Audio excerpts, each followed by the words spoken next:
Good evening, teacher. Good evening, classmates. I'm Alfredo, and I'm talking about the translation techniques. What is the translation techniques? A translation technique is a form special to translate information and allow the adaptation of a translation from one language to another without altering the source text, and not only that also depends what type of technique we use.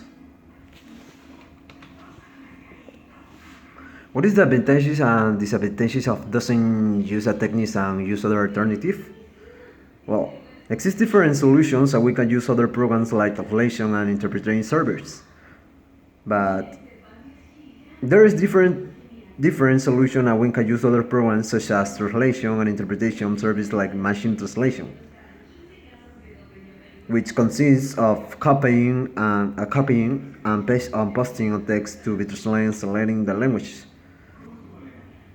Google Translate is a classic example. It's very easy to use and it's very time free, but one of the big problems is the quality of the translations.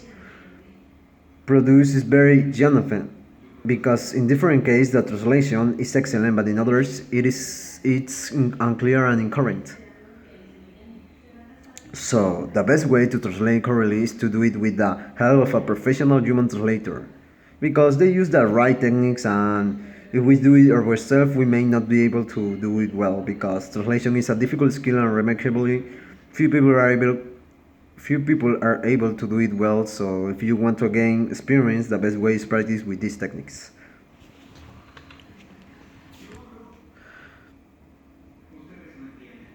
How many techniques does translation have? Well, have 10 or more, but I said for me the most important.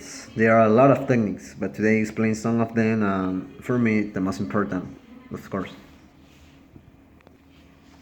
One of them is the modulation.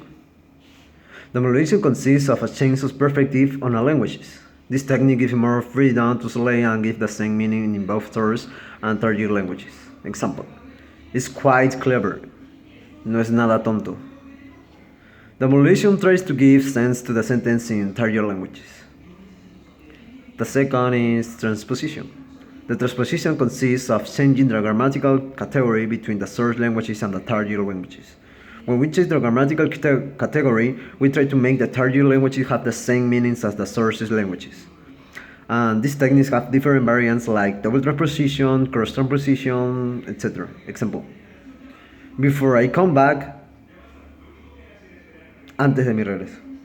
In this example, we can see that when the sentence passes into the target languages, the grammatical category changes and give more meaning to that sentences. And finally, the third technique, equivalency and adaptation. We use this technique when it's absolutely impossible to translate word for word, when two languages use a code of their own. It's used to translate proverbs, idioms, collocations, sayings, and slams. Example: to pull somebody's leg, tomar el pelo a alguien. We can see that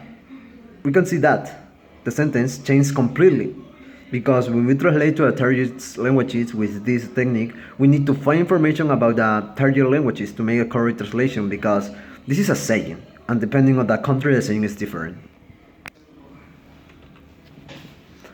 Thank you, teacher. I hope I can see you again in the next cycle, teacher. So that's not a goodbye, it's only a see you soon. Thank you.